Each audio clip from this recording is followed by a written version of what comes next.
Hello friends, আশা করি তোমরা ভালো আছো। আমরাও ভালো আছি। প্রতিদিনের মতো আবারও চলে এসেছি রান্নাঘরে নতুন এক রেসিপি নিয়ে। আজকে দেখতেই পাচ্ছ, নতুন আলু দিয়ে ফুলকপি দিয়ে ডিমের কারি বানাবো। চলো শুরু করা যাক। নতুন আলু মটরশুঁটি দিয়ে এইভাবে যদি রান্না করা হয় কিন্তু ভালোই লাগে। ফুলকপি দিয়ে কিন্তু ডিমের ঝোল কিন্তু ভালোই লাগে বন্ধুরা। প্রথমে ডিমগুলো সিদ্ধ করে নিয়েছি, আলু সিদ্ধ করে নিয়েছি, আর আলুগুলো কিন্তু আমি গোটা গোটা রেখেছি।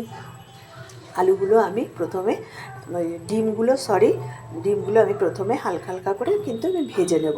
আর ডিম ভাজার সময় কিন্তু আমি হলুদ ব্যবহার করি না, আমি সামান্য একটু নুন দিয়ে ভেজে নিয়েছি। এগুলো ভাজা হয়ে গেছে, এবার আমি ফুলকপিগুলোকে ভেজে নেব। আর ওই ঘরের পুচকুসোনা আমার টিভি দেখছে, এর জন্য একটু সাউন্ড আসছে। তোমরা তো জানোই বাচ্চা কাচ্চা ঘরে থাকলে একটু অসুবিধাই হয়। এবার দেখো ফুলকপিগুলো ভেজে নিলাম, আর এইদিকে পুচকুসোনা রুটি সেকার জাল, বেলান, খুন্তি নিয়ে। আর এইদিকে আমি একটা মশলা তৈরি করে নিয়েছি, সব গ্রেট করে নিয়েছি। টমেটো, রসুন, পেঁয়াজ নিয়ে নেন, দুটো কাঁচা লঙ্কা একটু মধ্যখান থেকে কেটে কেটে দিলাম। আর এইদিকে ফুলকপি ভাজা হয়ে গেছে। ফুলকপিগুলো তুলে নেব, আর এর ভিতরে দিয়ে দেবো আলুটাও এবার ভেজে নেব।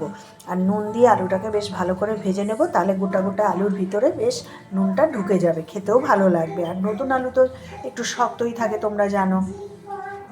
এবার এই আলুগুলোকে একদম পুরো ভেজে নেব একটু বেশ ভালো করে।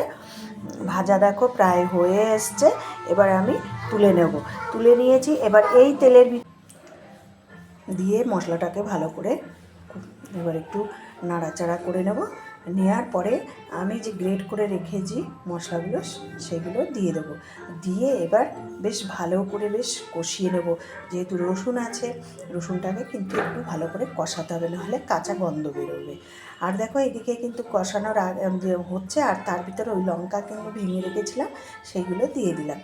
দিয়ে এবার ভালো করে টমেটোগুলোকে খুন্তির সাহায্যে একটু থেতো করে দেবো, তাহলে দেখবে একটা পেস্ট তৈরি হয়ে যাবে।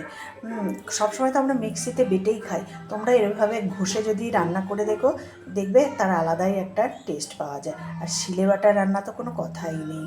আর এইদিকে দিয়ে দিলাম একটু লাল লঙ্কার গুঁড়ো, দিয়ে আবারও একটুখানি কষাবো। কষানোর পরে সামান্য একটু দিয়ে দেবো জিরের গুঁড়ো, ধনের গুঁড়ো দিয়ে আবারও একটুখানি কষিয়ে নেবো মশলাটাকে, সামান্য একটু জল দিয়ে বেশ ভালো করে কষাবো। আর মশলা তো যত কষানো হবে খেতে তো ভালোই লাগে, তোমরা তো জানোই।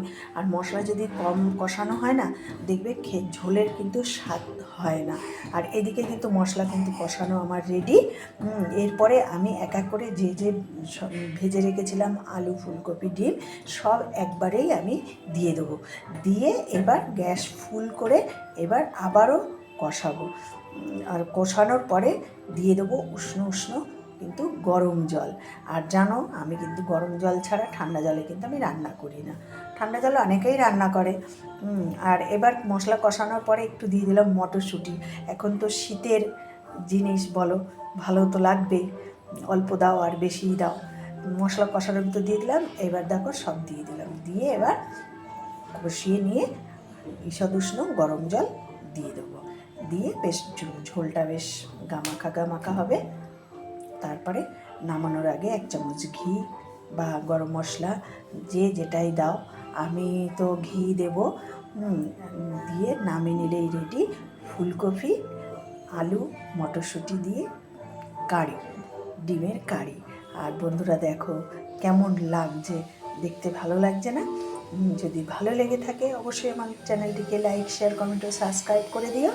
আর দেখো নামিয়ে নিয়েছি, সাথে গরম ভাত। আর এরকম যদি ঝোল হয় তাহলে কোনো কথা হবে না। আর বেশি বেশি করে শেয়ার করে দাও চ্যানেলটিকে। আর ভালো থেকো, সুস্থ থেকো।